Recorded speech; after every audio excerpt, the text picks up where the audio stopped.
Hello guys, स्वागत है आपका हमारे चैनल पर फिर से एक नई वीडियो के साथ। सो गाइज, आज हम पढ़ने वाले हैं ट्री डाटा स्ट्रक्चर के अंदर एक important topic spanning tree. Spanning tree क्या होता है इसको समझेंगे और इसका बेसिक पार्ट और इसका एडवांस पार्ट दोनों समझेंगे, जो आपको किसी भी कॉलेज यूनिवर्सिटी एग्जाम में बहुत ज़्यादा हेल्पफुल रहेगा। तो सो गाइज, आज तबीयत थोड़ी वीक है तो मेरी वॉइस पर ज़्यादा अटेंशन मत देना, कॉन्सेप्ट को समझना वो ज़्यादा ज़रूरी है। सबसे पहले हम देखेंगे स्पैनिंग ट्री क्या होता है। एक कनेक्टेड सब ग्राफ वी इंटू ई का, हमारे पास जो भी ग्राफ होता है वो कलेक्शन ऑफ वर्टेक्स और कलेक्शन ऑफ एजेस से मिलकर ही बनता है। Is a spanning tree is said to be there property. कहने का मतलब, अगर कोई ग्राफ गिवन है, हमें उसका स्पैनिंग ट्री बनाना है, तो वो स्पैनिंग ट्री कब होगा, उसकी दो प्रॉपर्टी होंगी। S should contain all vertex, उस स्पैनिंग ट्री के अंदर सभी तो हमारे पास वर्टेक्स कवर होने चाहिए, और शुल्ड कंटेन n-1 एज, और स्पैनिंग ट्री के अंदर सारे वर्टेक्स कवर होने के साथ साथ एज हमारे पास क्या होनी चाहिए, वर्टेक्स से एक कम होनी चाहिए। अगर हमारे पास सपोज दैट हमारे पास 5 वर्टेक्स है, तो हमारे पास एज कितनी होनी चाहिए, n हमारे पास वर्टेक्स है 5, n-1 हमारे पास एजेस होंगे, यानी कि 5 - 1 बराबर 4 हमारे पास एजेस होंगे। अब मैं आपके सामने एक बेसिक सा एग्जांपल लूंगा। मैंने यहाँ पर एक एग्जांपल लिया, एक ग्राफ लिया, और ये कनेक्टेड भी है। कनेक्टेड कैसे है, कोई ना हर एक वर्टेक्स किसी ना किसी वर्टेक्स से कनेक्ट है। अगर मुझे इसका स्पैनिंग ट्री बनाना है तो मैं कैसे बना सकता हूँ। फर्स्ट प्रॉपर्टी क्या बोलती है, कंटेन ऑल वर्टेक्स, यानी कि वर्टेक्स मेरे पास इसमें कितने हैं, 4, तो मेरे पास 4 तो वर्टेक्स है। और एज, सेकंड प्रॉपर्टी क्या बोलती है, शुड कंटेन n-1 एज। अगर 4 वर्टेक्स है तो एज कितनी होनी चाहिए मेरे पास, 4 - 1 बराबर 3 मेरे पास एज होनी चाहिए। अब ये 3 एज कोई सी भी हो सकती है, मैं इसको ऐसे भी बना सकता हूँ। फर्स्ट तो मेरे पास पॉसिबिलिटी होगी, सेकंड मेरे पास, सेकंड में से कैसे बना सकता हूँ, सेकंड में से बना सकता हूँ ऐसे, थर्ड में से कैसे बना सकता हूँ, थर्ड में बना सकता हूँ इसे ऐसे, और फोर्थ में कैसे बना सकता हूँ, फोर्थ में से ऐसे बना सकता हूँ। अगर हमारे पास एक कनेक्टेड ग्राफ है तो हम उसके मैक्सिमम 4 स्पैनिंग ट्री ही बना सकते हैं। लेकिन अगर हमारे पास एक कंप्लीट ग्राफ दिया हो, क्वेश्चन, हमें यहाँ पर एक अब क्वेश्चन देखेंगे, क्वेश्चन समझ लो आप इसको। अगर हमारे पास एक कंप्लीट ग्राफ दिया हो, कंप्लीट ग्राफ कहने का मतलब क्या होता है, कंप्लीट ग्राफ जिसका हर एक वर्टेक्स से कवर हो। ए है मेरे पास, ए मेरे पास सी से भी कनेक्ट है, बी से भी कनेक्ट है, डी से भी कनेक्ट है, बी भी मेरे पास, ए बी डी तीनों से कनेक्ट है, सी भी, और मेरे पास बी भी होता है। मेरे पास एक कंप्लीट ग्राफ। अगर मुझे इसका स्पैनिंग ट्री बनाना है तो मैं इसको कैसे बना सकता हूँ। मेरे पास वर्टेक्स कितने हैं, 4, 1 2 3 4, 4 मेरे पास यहाँ पर होंगे वर्टेक्स, तो मुझे 4 वर्टेक्स कवर करने हैं। अब मैं इसे कैसे बना सकता हूँ, अभी मैंने यहाँ पे बनाया, इसको घुमा घुमा के कितनी पॉसिबिलिटी बनी थी, 4, 1 2 3 4, तो 4 पॉसिबिलिटी तो मेरे पास ये होंगी। ऐसे बना सकता हूँ मैं इसको, और कैसे बना सकता हूँ, और मैं इसको बना सकता हूँ ऐसे। अगर मैं इसको घुमा दूँ ऐसे करके, फिर मैं इसको ऐसे घुमा दूँ, फिर उल्टी साइड घुमा दूँ, फिर ऐसे घुमा दूँ, तो मेरे पास 4 पॉसिबिलिटी इसकी बन जाएंगी। अगर मैं इसको ऐसे भी तो बना सकता हूँ, इसको अगर घुमा दूँ तो 4 पॉसिबिलिटी इसमें बन जाएंगी। और एक पॉसिबिलिटी मेरे पास क्या बन सकती है,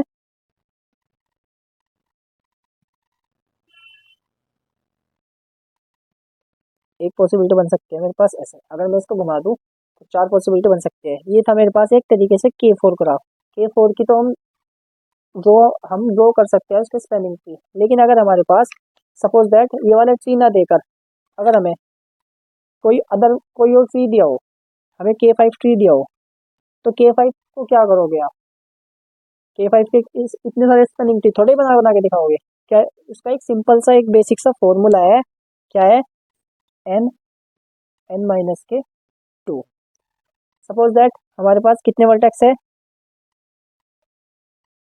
3 वर्टेक्स है, या 3 छोड़ो 5 वर्टेक्स है, 5 वर्टेक्स, K5 की बात करें तो 5 वर्टेक्स है हमारे पास, 5 वर्टेक्स है, तो 5 5 - 2, 5⁻³ जो होता है 125। तो उसके K5 के कितने स्पेलिंग ट्री पॉसिबल है? 125। ये होता है हमारे पास introduction of spanning tree basic level. Kruskal algorithm से हम किसी भी स्पेलिंग ट्री का ऑर्डर कैसे डिफाइन कर सकते हैं, कैसे बता सकते हैं उसका टोटल वेट। इसमें क्या कंडीशन होती है? कंसिस्ट एंड रो। इसमें भी वही कंडीशन होगी एक तरीके से। क्या? वी हमारे पास होंगे टोटल वर्टेक्स और v-1 या n-1, कुछ भी बोल दो। हमारे पास क्या होनी चाहिए? एजिस। ये होता है हमारे पास बेस्ट तरीका, एक तरीके से बेस्ट मेथड। अगर हमें इसका एक स्पेलिंग ट्री बनाना है, सबसे पहले हम इसका स्पेलिंग ट्री बनाएंगे। ये हमारे पास क्या दिया है? ऑर्डर दिए हुए हैं। तो हमें अगर इस ग्राफ को सोल्व करना है, इसका ऑर्डर डिफाइन करना है स्पेलिंग ट्री बनाकर, तो हम क्रुस्कल एल्गोरिदम से बनाएंगे। क्रुस्कल एल्गोरिदम क्या कहती है हमारे पास? Consist and row, minimum weight, order edge and add 1/1 edge. सबसे कम ऑर्डर वाली एज को सबसे पहले ड्रॉ करना और 1/1 ड्रॉ करते रहना, लेकिन कोई भी सर्किट परफॉर्म नहीं करना चाहिए। अब हम सारे के सारे अपने वर्टेक्स कवर करेंगे। सबसे पहले इसमें हमारे पास ये ट्री है, ध्यान से देखना, ये ट्री है। अगर मैं सारे वर्टेक्स कवर करना चाहूँ, कितने वर्टेक्स इसमें? 1 2 3 4 5। मेरे पास 5 वर्टेक्स है इस वाले ग्राफ में। अब मैंने यहाँ पर क्या पढ़ा था? कंसिस्टेंट रो, मिनिमम वेट। सबसे कम ऑर्डर वाली एज मेरे पास कौन कौन सी है? ए और बी, जिसका ऑर्डर क्या है? 2। ए और सी, जिसका ऑर्डर क्या है? 2। तो मैं इन दोनों को ड्रॉ कर लूँगा। सबसे पहले मैंने इन दोनों को यहाँ पर ड्रॉ किया। इसके बाद क्या है मेरे पास? 3 मेरे पास 2 जगह है, 1 1 2। कोई सी भी बना लो आप, चाहे तो ये बना लो, चाहे ये बना लो। लेकिन हमने क्या पढ़ा था? Circuit not created. अगर मैं ये वाली एज ले लूँगा यहाँ से, तो मेरे पास ये एक सर्किट बन जाएगा जो कि स्पेलिंग ट्री के अंदर पॉसिबल नहीं होता। तो मैं ये वाली एज यहाँ पर कंसिडर करूँगा। इसके बाद मेरे पास मिनिमम ऑर्डर क्या होगा? 4, ये वाला और ये वाला, यानी कि सी और ई, डी और ई। इन दोनों में से कौन सी एज मैं कंसिडर, कोई सी भी लिख लो, चाहे लिख लो चाहे लिख लो। मैं पहले सी और ई वाली लिखूंगा। अगर मैंने यहाँ पर सी और ई वाली लिख दी और डी और ई वाली भी लिखना चाहता हूँ, तो मैं लिख नहीं पाऊंगा, क्योंकि अगर मैंने डी और ई वाली लिखी एक तरीके से, तो मेरे पास एक सर्किट फॉर्म बन जाएगा जो कि पॉसिबल नहीं होता। अब मेरे पास सिंपली यहाँ पे एक ऑर्डर बचा 5, लेकिन मैं 5 को लिख नहीं सकता। क्यों?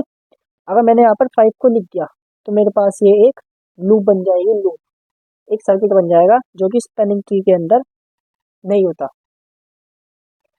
इसका ऑर्डर क्या था हमारे पास? इसका ये मेरे पास A B C E D. ए और बी के बीच मेरे पास क्या ऑर्डर है? 2। ए और सी के बीच में मेरे पास क्या है? 2। तो मैंने इन दोनों एज को पहले लिखा था। फिर मेरे पास क्या है? सी और डी के बीच में मेरे पास 4 भी लिखा था। सी और डी मैंने जब ड्रॉ की थी, उसका ऑर्डर था मेरे पास 3। बी और डी वाली एज का ऑर्डर क्या था? 5, लेकिन इसको ड्रॉ नहीं की क्योंकि ये सर्किट फॉर्म बन जाएगी इसकी। ऐसे ही डी और ई को भी हमने नहीं ड्रॉ की, इसकी भी एक सर्किट फॉर्म बन जाएगी। अगर अब इसका टोटल वेट निकालना है, तो टोटल ऑर्डर आप इसको गिन लो। 2 4 4 और 4 8 और 3 11। किसी भी स्पेलिंग ट्री का मिनिमम ऑर्डर इस तरह डिफाइन किया जाता है। सो गाइस, बस आज इतना ही रखते हैं। अगर आपको वीडियो अच्छी लगी हो और पूरी समझ में आई हो, तो वीडियो को लाइक कीजिएगा, और चैनल पर नए हैं तो चैनल को सब्सक्राइब करने के साथ शेयर कीजिएगा। हम मिलते हैं अब नेक्स्ट वीडियो में आने वाले टॉपिक्स के साथ। सो गाइस, वीडियो खत्म करने से पहले एक चीज़ बताना चाहता हूँ। हमने यहाँ पर जो भी फॉर्मूला लिया था, ये सिर्फ और सिर्फ कंप्लीट ग्राफ के लिए था। अदर ग्राफ का ऑर्डर निकालने के लिए और उसके स्पेलिंग ट्री निकालने के लिए हमने क्रुस्कल एल्गोरिदम का यूज़ किया है। ये हमारे पास जो फॉर्मूला है, ये सिर्फ और सिर्फ कंप्लीट ग्राफ के लिए था। सो गाइस, बस धन्यवाद।